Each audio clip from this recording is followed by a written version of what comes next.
Bonjour et bienvenue à l'émission Faisons le point. En partenariat avec la Ville de Saint-Hyacinthe, nous vous présentons aujourd'hui les principaux chantiers prévus en 2023. Cette année encore, la Ville sera très active pour améliorer notre milieu. Les travaux sont toujours planifiés en ayant en tête de minimiser autant que possible les impacts sur les citoyens, les automobilistes, les piétons, les cyclistes et les commerçants. Jocelyn Bazinet, conseiller technique aux infrastructures au service du génie à la Ville de Saint-Hyacinthe, est ici pour nous présenter les travaux majeurs qui débuteront prochainement. Bonjour Jocelyn. Bonjour Sophie, ça va bien? Ça va très bien, merci d'être ici avec nous. Est-ce que vous pouvez nous expliquer votre rôle au sein de la Ville de Saint-Hyacinthe? Mon rôle au sein de la Ville consiste à identifier des problématiques sur les réseaux d'infrastructures souterraines, notamment au niveau des conduites d'aqueduc et des conduites d'égout, et à élaborer les différents projets qui vont permettre de remettre à niveau ces infrastructures. Jocelyn, il y a certains travaux qui débutaient en 2022 qui vont se poursuivre en 2023. Est-ce que vous pouvez nous parler des travaux qui sont en cours? Effectivement, nous avons commencé à réhabiliter les postes de pompage Pratt et Casavant en 2022. Nous avons dû surseoir en réalité à certains travaux en raison de problématiques d'approvisionnement. Et donc, ces travaux vont reprendre incessamment pour se terminer durant l'été 2023. Il y a plusieurs travaux qui sont essentiels à notre qualité de vie, mais qu'on ne voit peut-être pas pour le grand public. Est-ce que tu peux nous parler des infrastructures qui sont souterraines qu'on connaît moins? Certainement. Dans les faits, le réseau de la Ville de Saint-Hyacinthe, comme dans toute ville, est constitué de conduites d'aqueduc, c'est-à-dire pour notre approvisionnement en eau potable à tous les jours, mais également de conduites d'égout sanitaires et pluviales. Les conduites d'égout sanitaires servent à évacuer les eaux usées, tandis que les conduites d'égout pluviales permettent d'évacuer les eaux de ruissellement lorsqu'il y a la fonte des neiges ou lorsqu'il y a des précipitations. C'est important de maintenir ces infrastructures-là à niveau parce que, en réalité, notre qualité de vie en dépend à tous les jours. Juste pour illustrer l'importance de ces réseaux-là au niveau de la ville, la distance, si on additionnait tous les tronçons d'aqueduc et d'égouts de la ville, il y aurait moyen de partir de Saint-Hyacinthe et de se rendre à Gaspé avec le réseau souterrain. Et donc, c'est très important comme infrastructure et ça demande une surveillance de tous les instants. Est-ce que vous pouvez, Jocelyn, nous présenter les travaux d'infrastructure? Certainement. Pour l'année 2023, il faut d'abord aller chercher des informations sur les réseaux existants et donc, il va y avoir des travaux de nettoyage et d'inspection par caméra des conduites d'égout. Ça nous permet d'obtenir une information à jour et d'identifier les problématiques éventuelles sur le réseau, de pouvoir élaborer un plan d'action et finalement de le mettre de l'avant. Fait que ces travaux-là, pour cette année, vont avoir lieu dans le secteur Saint-Joseph. Nous devrions être capables de nettoyer et d'inspecter environ 15 km de conduite d'égout encore cette année. Suite à cela, il va y avoir des travaux d'infrastructure dans le secteur centre-ville. Ces travaux d'infrastructure-là consistent à reconstruire les infrastructures d'aqueduc et d'égout sur des tronçons de la rue Marguerite-Bourgeois, notamment entre l'avenue Saint-Simon et l'avenue Saint-Joseph, ainsi que sur les avenues Saint-Joseph, Sainte-Anne et Hôtel-Dieu, entre les rues Saint-Antoine et Marguerite-Bourgeois. Nous allons profiter de l'occasion, une fois les infrastructures souterraines reconstruites, pour reconstruire les infrastructures de surface, c'est-à-dire les trottoirs, les bordures, la chaussée et finalement le pavage. En plus de ça, nous allons installer des infrastructures d'éclairage sur la rue Marguerite-Bourgeois ainsi que sur les tronçons précédemment identifiés. Un second projet consiste également à reconstruire les infrastructures d'aqueduc et d'égout dans le secteur Sainte-Rosalie, plus précisément dans le district Yamaska, sur la rue Jolibois, entre le 3190 Jolibois et l'avenue Brabant, ainsi que sur l'avenue Brabant et la rue Pierre-Dupont. Ces infrastructures-là ont vieilli prématurément et nous avons constaté qu'après seulement 60 ans de vie, sur une espérance de vie de 150 ans, les conduites avaient atteint leur fin de vie utile. Aussi, nous allons donc les reconstruire et ce sera suivi de la reconstruction des infrastructures de surface, notamment des bordures, ainsi que de la chaussée. Suite à cela, nous allons reconstruire les infrastructures d'aqueduc de la rue Brouillette, notamment sur le tronçon qui est localisé entre l'avenue Saint-Louis et l'avenue Mercure, pour un tronçon d'environ 295 mètres. Ces travaux-là sont rendus nécessaires suite à de nombreux bris sur la conduite d'aqueduc qui sont survenus au cours des dernières années. Par la suite, nous allons également effectuer des travaux de construction de tronçons de conduite maîtresse d'aqueduc sur la rue Yamaska ainsi que sur la rue Saint-Pierre-Ouest, dans le but de raccorder entre elles les conduites maîtresses, les tronçons de conduite maîtresse existants. Tout ça dans une perspective d'améliorer et de sécuriser l'alimentation en eau potable des secteurs qui sont situés au sud de la rue Yamaska. C'est très important. Il y a plus de 20 000 personnes qui demeurent au sud de la rue Yamaska et donc il faut s'assurer d'avoir les infrastructures en eau potable qui répondent aux besoins d'aujourd'hui, mais également aux besoins de demain. Par la suite, nous allons effectuer des travaux de construction d'un nouveau tronçon de conduite d'égouts sanitaires sur le boulevard Laurier-Ouest, à partir du boulevard Casavant jusqu'à l'avenue du Yep.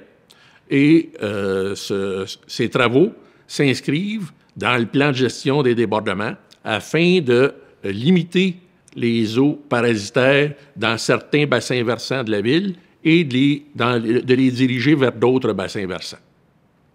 En ce qui concerne les travaux au service du génie, il y a également un volet réfection de pavage, trottoirs et bordures qui est effectué. C'est des travaux de surface et donc moins invasifs, qui ont moins d'impact sur la population, mais qui sont tout de même très importants pour le maintien de la qualité, le confort de roulement, mais également le maintien de la qualité des infrastructures pour circuler à vélo ou à pied. Dans ce sens-là, le service du génie a mis sur pied des projets encore cette année à différents endroits dans plusieurs secteurs de la ville pour permettre le maintien du niveau de service attendu par la population. Dans ces projets-là, il y en a un premier qui consiste à construire une piste cyclable sur le boulevard Laurier-Est, c'est-à-dire que la piste cyclable va connecter à la piste cyclable existante. Elle va passer au travers du parc René-Beaugrand, se diriger sur l'avenue Noiseux et finalement longer le boulevard Laurier-Est jusqu'à la voie ferrée du CN. Ces travaux-là sont importants. Ils vont permettre de raccorder et de favoriser les déplacements intersectoriels à l'intérieur de la ville. Désenclaver le secteur Assomption et le secteur Sainte-Rosalie qui, jusqu'à maintenant, n'ont pas d'accès sécurisé aux autres secteurs de la ville. Suite à ces travaux, le service du génie va également effectuer, sur la rue Saint-Pierre-Ouest, des travaux de reconstruction de la chaussée. Présentement, on peut constater sur certains tronçons de la rue Saint-Pierre-Ouest qu'il y a beaucoup d'orniérage et ça crée des rétentions d'eau lors de précipitations, ce qui peut également engendrer de l'aquaplanage. Pour éviter ça, la ville va refaire la chaussée entièrement entre la rue Saint-Michel et l'avenue Fontaine sur la rue Saint-Pierre-Ouest. C'est des travaux qui devraient s'étaler sur environ 4 à 5 semaines et qui vont avoir un impact limité pour les résidents du secteur, étant donné qu'on ne reconstruit pas les infrastructures d'aqueduc et d'égouts, mais qui va quand même avoir un impact important sur la circulation automobile, étant donné que sur la rue Saint-Pierre-Ouest, il y a une circulation d'environ 4 000 véhicules par jour par direction. Et donc, il va y avoir des chemins de détour qui vont être indiqués à la population qui va pouvoir les emprunter sans aucun problème. Le service du génie planifie également des travaux sur la rue des Marronniers afin de reconstruire la chaussée et les bordures de ce tronçon de rue du secteur La Providence. Par la suite, nous planifions des travaux sur la rue Villeneuve-Est entre l'avenue Saint-Louis et l'avenue Côté de façon à refaire la chaussée et les bordures de ce tronçon. La chaussée est particulièrement altérée sur ce tronçon et donc c'est des travaux là, qui sont rendus vraiment nécessaires.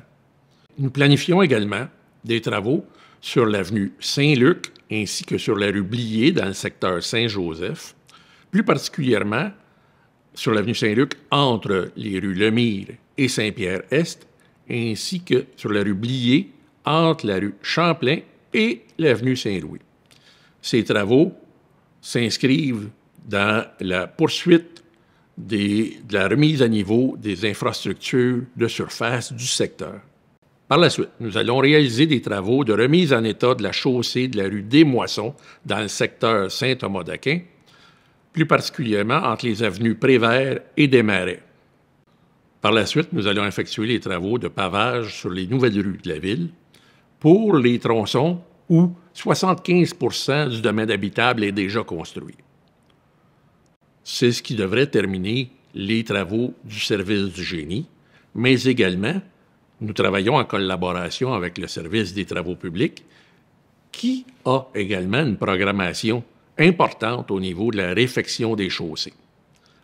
En ce sens, les projets du service des travaux publics sont le resurfaçage de l'avenue Baudry entre le boulevard Casavant-Ouest ainsi que la rue Picard, le resurfaçage du rang Rapide-Plat-Sud entre les routes Marcel-Grégoire et l'avenue Tarte, le resurfaçage du 5e rang entre le chemin du Hamel et l'extrémité sud du 5e rang, qui se termine en un cul-de-sac, les travaux de pavage du petit rang Saint-André entre le grand rang Saint-André et la limite habitée du petit rang Saint-André, sur 2 km environ, et finalement, les travaux de pavage du chemin Saint-Barnabé, qui, à partir du chemin Rapide-Plat-Nord, jusqu'à un point situé à environ 50 mètres au nord du ruisseau qui traverse le chemin Saint-Barnabé. À ces travaux, le service des travaux publics va également ajouter tous des travaux d'entretien de la chaussée dans l'ensemble de la ville. Des réparations ponctuelles, mais qui s'avèrent nécessaires pour le maintien du confort de roulement tant des cyclistes que des automobilistes. Je vous remercie. Merci beaucoup, M. Bazinet, de nous avoir présenté les travaux majeurs qui vont avoir lieu ici en 2023. On voit que vous connaissez bien la ville. Je pense que les citoyens vont avoir beaucoup d'informations grâce à votre partage. Merci. Pour faire suite aux explications données par M. Bazinet, on a Audrey-Anne Barsalou de la Ville de Saint-Hyacinthe qui va aussi faire un petit suivi au sujet des communications qui vont être faites par la suite par la Ville. Est-ce que, Audrey-Anne, tu peux nous expliquer un peu ton rôle au sein de la Ville?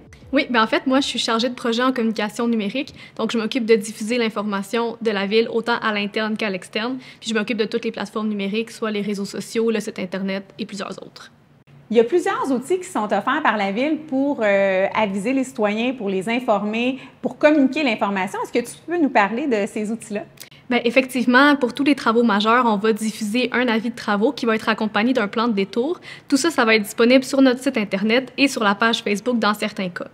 Toutes les semaines, on diffuse aussi une capsule info-travaux sur les ondes de Boom FM, donc ça, c'est en direct à la radio. Il pourrait arriver aussi qu'on transmette aux citoyens des lettres d'information dans le cas où on aurait des travaux qui ont des impacts particuliers. Aussi, dans tous les cas, on installe de l'affichage directionnel quelques jours avant les travaux afin d'informer les automobilistes. Et on pourrait aussi produire d'autres capsules vidéo, dans certains cas selon certains travaux, mais on peut quand même se fier à cette capsule-ci qui relate l'ensemble des travaux majeurs de l'année. Donc, en terminant, je vous rappelle que l'impact de ces travaux-là est temporaire et que si on fait ces travaux-là, c'est pour améliorer l'état de nos infrastructures. Donc, on vous remercie de votre collaboration. Merci beaucoup, Audrey-Anne, d'avoir partagé l'information aux citoyens. Je pense que ça va permettre de se référer aux bons outils de communication.